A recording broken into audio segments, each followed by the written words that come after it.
Welcome to the LDN radio show, brought to you by the LDN Research Trust.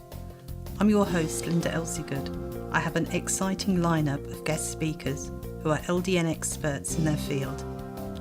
We will be discussing low-dose naltrexone and its many uses in autoimmune diseases, cancers, etc. Thank you for joining us.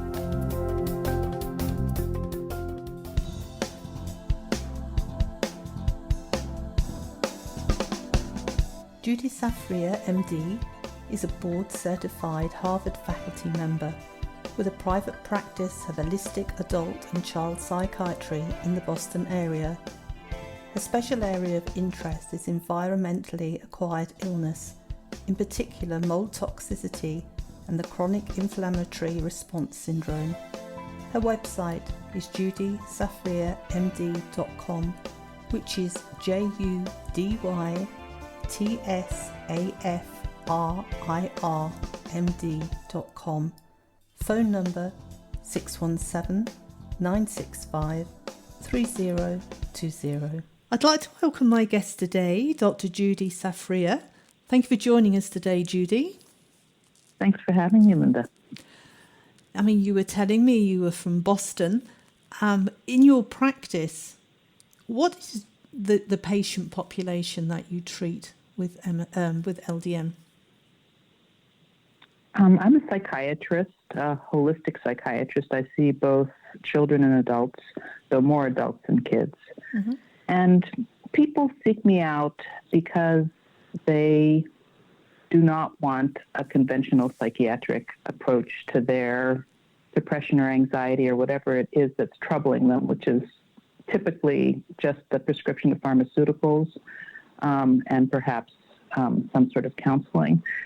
So my approach is essentially functional medicine, where I am looking for the root causes of what's going on with them and having conversations with them about their diet and their lifestyle and sleep and exercise. Also, I trained with someone named Dr. William Walsh, who is a biochemist from Chicago, and he has correlated certain laboratory studies with psychiatric symptoms, for example, elevated copper or high histamine. And there are protocols of nutrients that can be prescribed instead of pharmaceuticals. A lot of patients come to see me because they are chronically ill and they're not getting help from other doctors. I'm not usually the first stop. Mm-hmm. And so many patients have autoimmune conditions, which often presents psychiatrically. Mm-hmm. Like there's an anxiety piece. And I've developed over the past couple of years an interest and awareness about mold toxicity. And so patients will come to see me because they are suffering from symptoms related to mold toxins. And when that is addressed, that can have a big positive impact upon health. Mm. But isn't it amazing that you could take some supplements like iron and copper instead of a pharmaceutical drug? Because all drugs have potential side effects, don't they? Yes, and that the model is conventionally identify symptoms and suppress them, and instead of seeing the symptoms as a communication that there's something wrong and looking for what it is that could be corrected. Mm. But when you said that you help people with autoimmune diseases, I mean, there are so many people that I know of who have had, say, fibromyalgia or chronic fatigue, MS, and before they manage to get a diagnosis, so many of them are told it's in your mind.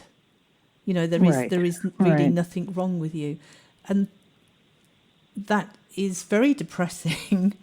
And it's very invalidating. Yes. And that's an experience that many patients have when they come to see me, that they're so relieved that somebody believes them. Mm. And it's getting people to listen to you, isn't it? Rather than just brushing you off Right. without investigating. Right. And Right. You know, I just came back from a conference. I actually was in a conference over the weekend in California, which was all about electric hypersensitivity and the effects of electromagnetic frequencies on our health. And this was on my radar, but in a much less kind of focused way than it will be now going forward, because I would tell my patients to turn off their routers at night and tell them to not carry their cell phone on in their pocket. But it goes much further than that. There really needs to be a lot of avoidance and awareness about the way that electromagnetic waves are impacting our health. And I think there may be a number of patients in my practice who I've been treating for mold who may have mold or who do have mold, but maybe they would be so much better if I would also be addressing the electric hypersensitivity. So this is something that is newly, like, really come into focus for me just over the weekend. Mm-hmm. And what about children? You said that you treat children as well. And it's very... Yes, I mean, children have attentional problems, and they have anxiety, and there can be, just the same as with adults, there can be imbalances. And I think that a lot of these kids are actually being tremendously affected by the electromagnetic frequencies, like all of the screen time that kids are doing. It's really, there was a child psychiatrist who spoke at the meeting who, kids who were so behaviorally dysregulated and suffering so much, and the families were in such a terrible state because of the child being so symptomatic, that with the screen, you know, with the electronics fast of 1 month, the symptoms completely resolved. Wow. But if a parent had a problem with a child with, let's say, anxiety, I mean, how old are they normally, the youngest that you see in your practice? Oh, they can be very young. They can be, 6 years old. They can be 5 years old. Right. Just a kid who's not sleeping, who, can't separate.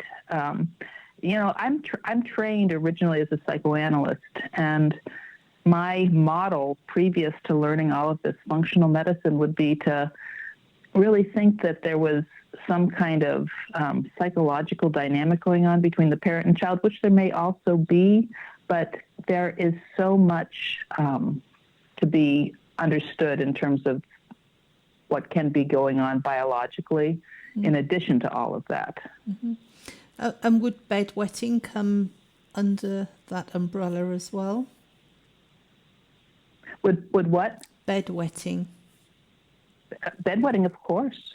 Mm-hmm. I mean, that is often like an immaturity of the neurological system, and that can be like developmental and can improve with time. But everything that is going on, can be due to many different factors, including trauma and adverse experiences. Mm-hmm. But it needs to be looked at from so many different angles, including the spiritual. I mean, you said that you look for the root cause, but to find the root cause for a child, obviously you listen to the child, but their communication is going to be limited. And of course, then you would have to listen to the parents. Absolutely. How do you... And the school. Okay, and the school. How do you get to the root cause? If there's somebody listening with a child that is having problems, what would be the process you would go through to find out what you could do to help a child? The most important thing is the history, and to try and get a sense from the parent, what is going on, what has gone on, like even going as far back as ancestrally, like was there a lot of trauma in the parent's history, because that can also be passed along epigenetically. But then to learn about the birth and the child's development and the child's diet and the whole environment, and when did the symptoms start? Was there any kind of car accident or a death? I mean, our whole being is so, it's such a mixture of mind, body, and spirit that it's really complicated, and you can't just typically pinpoint one thing. Like, you may have a car accident, but then that completely dysregulates the immune system and sets off a mast cell activation disorder. And then they're having all kinds of very weird symptoms, and maybe not tolerating foods and having strange neurological things. And this all may be totally exacerbated by the electromagnetic frequencies. It's very complex. So you want to try and understand as much as possible what are all the factors, and try and support the person from many different directions. But it's usually not like one thing. It's like a whole confluence of different things coming together to create a kind of perfect storm. So your approach would be more of a natural approach rather than prescription medications?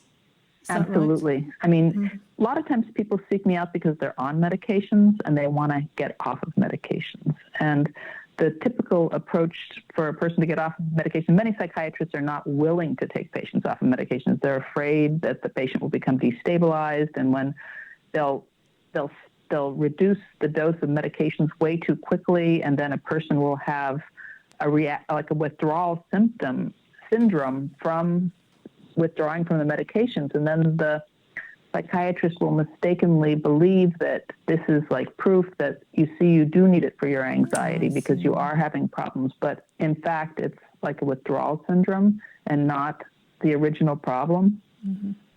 So if somebody calls me and they want to simply, get stimulants for their attentional problems, I tell them that I'm really not the right doctor for them. If somebody is interested in working with me to come off of their medications, that is much more what I find interesting and am feeling is like a useful, valuable thing to do.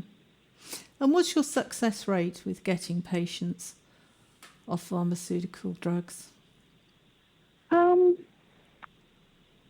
I would say probably about 75%. Really? It's not everybody. That's some people, high. it's really difficult, particularly some of the anti-anxiety medicines can be really hard to get off of. But, I recommend low-dose naltrexone to all of my patients, essentially. And, I also make dietary recommendations to all of my patients.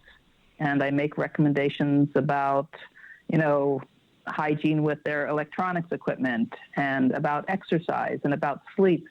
And all of those things together make it much more possible to withdraw from medications rather than just trying to withdraw from a medication without supporting the person in any other way. How long do you think it takes a patient with anxiety problems taking LDN for them to notice it's doing something for them? It's so variable. I mean, I feel like low-dose naltrexone is really unpredictable in terms of if it's going to be helpful, how it's going to be helpful, for what it's going to be helpful. So for me, because it's so safe and inexpensive and potentially so effective, that I really recommend it to everyone for whom it's not contraindicated, like if they're on, some kind of cancer protocol and immune suppression, but I recommend it to everyone. And it really is variable in terms of the response, quite variable. And what sort of dose do you start the patients on? 0.5, and then I ask them to work their way up as tolerated, as fast as it is tolerated for them, to 4.5 milligrams. And that's, and some people, they feel well at 3, but when they go up to 3.5, then they don't feel as well. So then we stay at 3. It's really titrated according to how the individual feels. I mean, that's the thing with LDN, isn't it?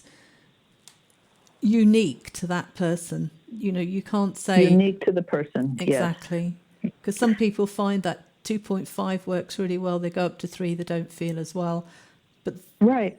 sometimes they've read everything online and they feel that if they're not on 4.5, they're doing something wrong, that they should push themselves. But that isn't the case, is it? No, that's a misunderstanding. And, it really is like so helpful for so many different things. And so it makes sense to me that the dose would also not be one size fits all. Mm-hmm. Exactly. I mean, some people try to justify a dose by saying how tall they are and how much they weigh, but that right you that doesn't make any sense. No, it doesn't either. No, because I mean, there are some men who are rugby players who can't get any further than 3, and then a small lady who's very petite, like 5 foot tall, can take 4.5 no problem. So absolutely. I always think that's a good rule to tell people, that you just can't pigeonhole people. It's how your body responds. But with depression, and you were saying that you treat people with autoimmune diseases, would you say depression for somebody with an autoimmune disease might be to do with all the symptoms and the things that they're having to live with that causes the depression? Well, again, I think it's such a multifactorial situation. I mean, very often depression is either caused by or mediated through cellular inflammation. So like when a person has inflammation in their body, they have inflammation in their brain, and they feel depressed. But then when a person has chronic illness and they're living with chronic illness and they can't find anybody who's going to help them, and they're being told it's all in their head, and it's a very hopeless and depressing situation. Another thing that I recommend to my patients that I haven't mentioned so far is dynamic neural retraining system, DNRS, which is it's like a program of visualizations and meditations and affirmations, and something that you do with your consciousness that helps rewire and retrain the limbic system, which is the deep structure in the brain that is associated with trauma. And when it's activated, it can cause all kinds of physical problems and all kinds of psychiatric problems, anxiety, depression. So if a person works with this program consistently, very often they're able to really calm down their autonomic nervous system, and they will be in a state of, not in a constant state of like sympathetic overdrive, fight or flight, and they'll just feel much calmer and much better. But it's not also alone. It's also, in combination with diet, in combination with low-dose naltrexone, in combination with other supplements that are helpful for inflammation and for rebalancing whatever it is that is troubling the person. And psychotherapy can be very helpful as well, having a relationship with someone where you can talk through things, and someone who understands and who can help you make connections and can help you see that you're responding to the present because of something that happened in the past and that's not really relevant to today. I mean, everything together. And I recommend spiritual practice to my patients. Prayer can be very helpful. Performing rituals can be very helpful. Gratitude journals can be very helpful. It's just, there's so many different things that need to be recruited together to heal a person holistically. And before I take a person into my practice, I have quite a long conversation with them on the phone and try to assess how motivated are they to make all of these different kinds of changes, because it's not like taking Prozac. Mm-hmm. It's definitely something you have to work at, isn't it? Absolutely. It's a lot of work. Mm. But, instead of, your health being degraded, you're optimizing your health. Mm.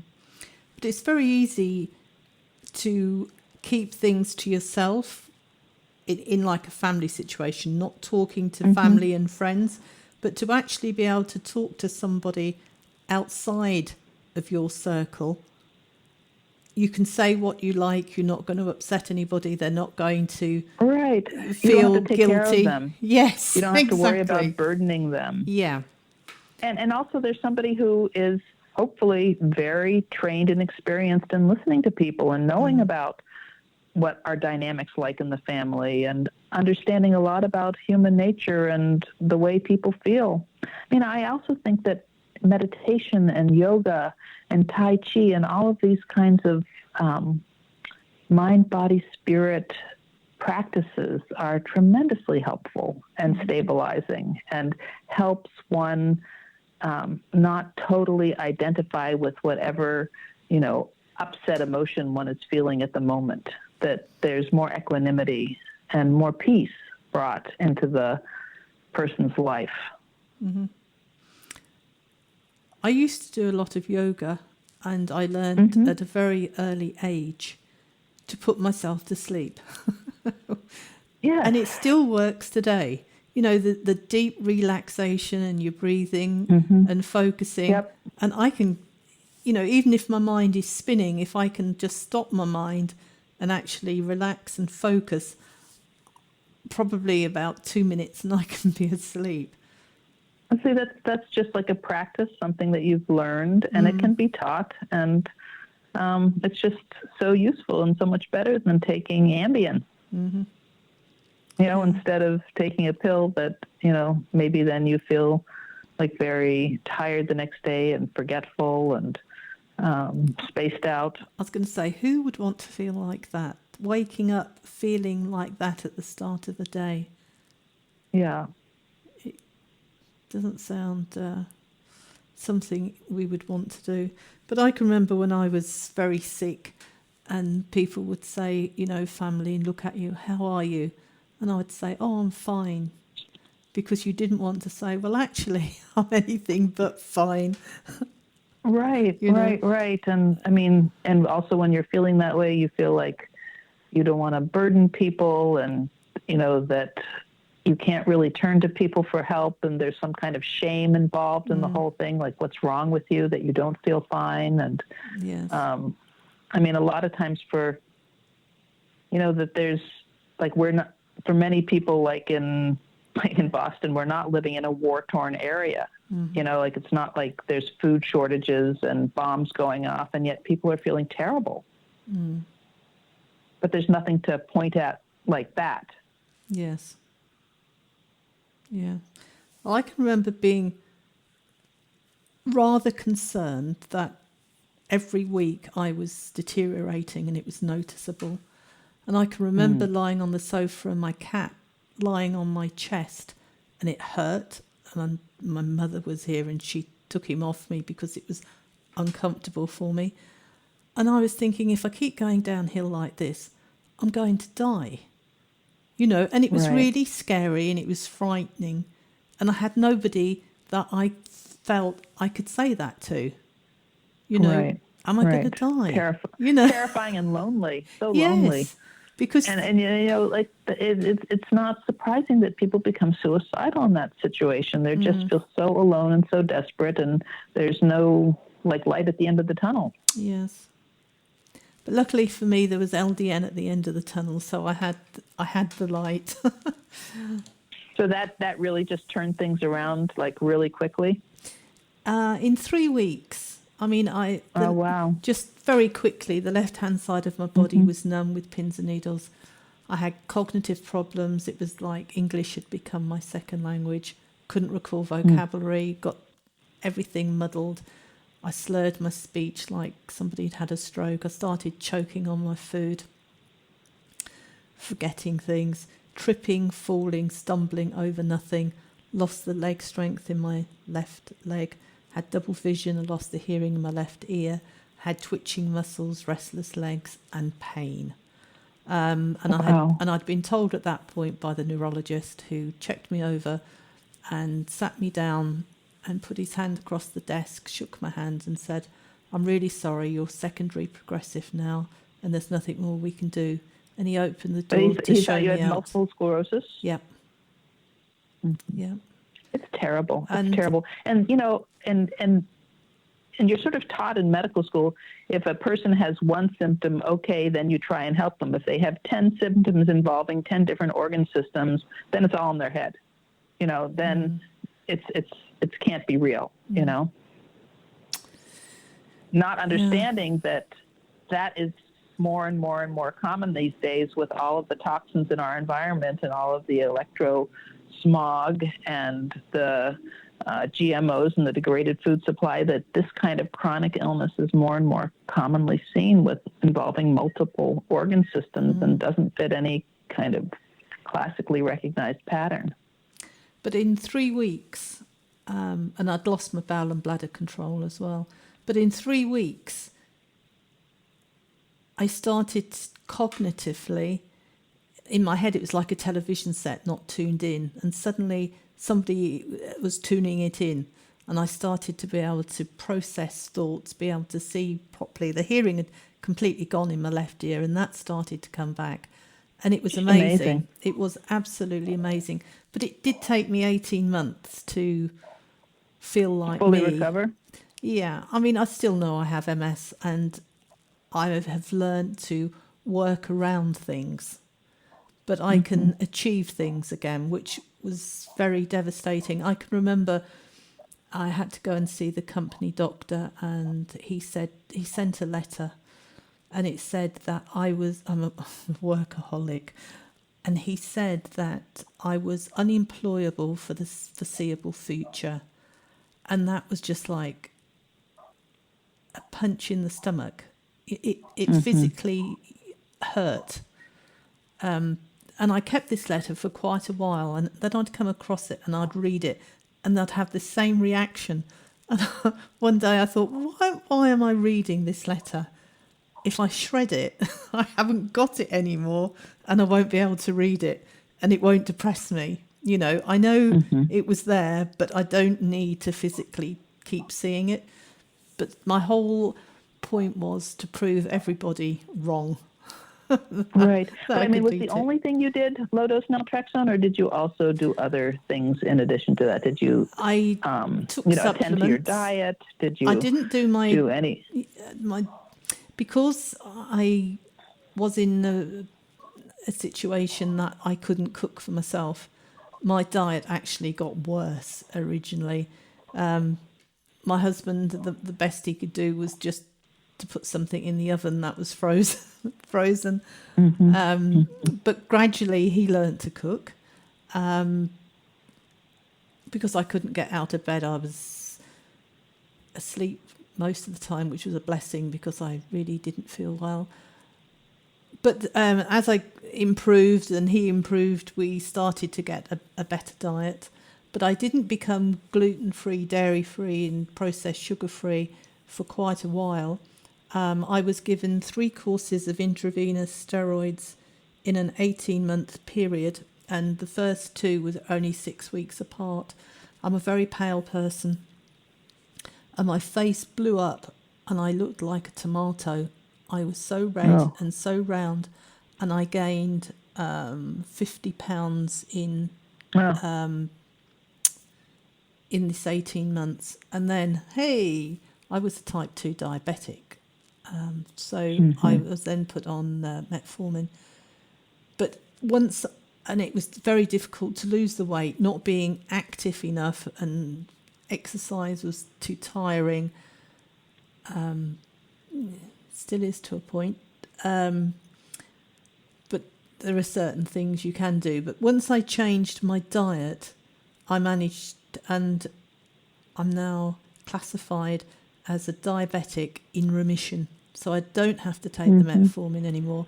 And I'm really pleased. And at that, I didn't realise, I was told that I'd have to have metformin for life. Nobody had actually said to me, it can be reversed. I did not know that. Right. And nobody told you that, if you limited your carbohydrate intake or you didn't, eat gluten and dairy or sugar, that would be beneficial to you. No.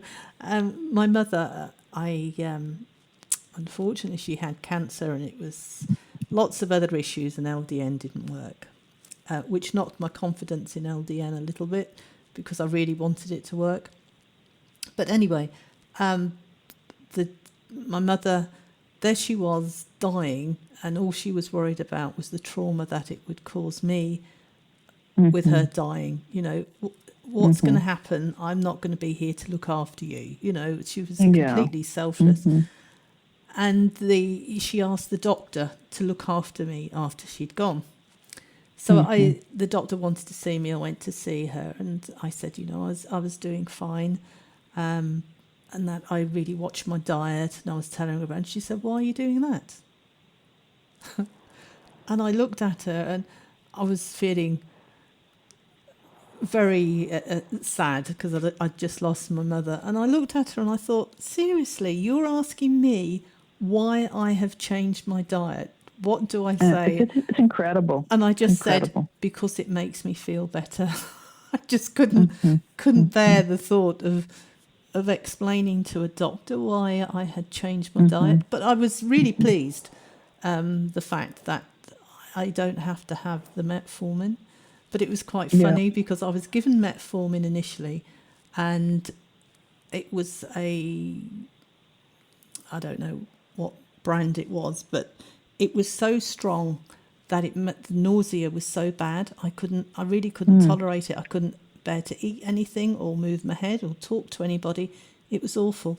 And I suffered with it for about 2.5 weeks. And I went back to the doctor because I was going to die, in inverted commas, if I didn't take this metformin. So I went back and I said to her, well, I think I'm going to have to die because I really can't take it. It is making me feel so ill. I just can't do it. And she laughed and she said, oh, there are other versions that you can have. And I thought, well, I'd have come back sooner if I'd have realised that, you know, after the first 2 or 3 days. So then I had glucofudge, which was a slow release metformin, and I could tolerate that. That was fine. But apparently it was far more expensive, so they try to get people on the cheaper ones first. Right. But follow the money. Exactly. But it's been amazing talking to you, and I realise we've run out of time. Thank you for having been my guest today.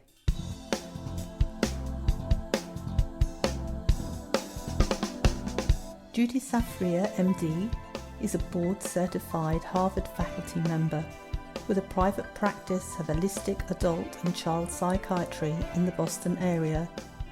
Her special area of interest is environmentally acquired illness, in particular mold toxicity and the chronic inflammatory response syndrome. Her website is judytsafrirmd.com, which is JUDYTSAFRIRMD.com. Phone number 617-965-3020. Any questions or comments you may have, please email me, Linda, Linda, at ldnrt.org. I look forward to hearing from you. Thank you for joining us today. We really appreciated your company. Until next time, stay safe and keep well.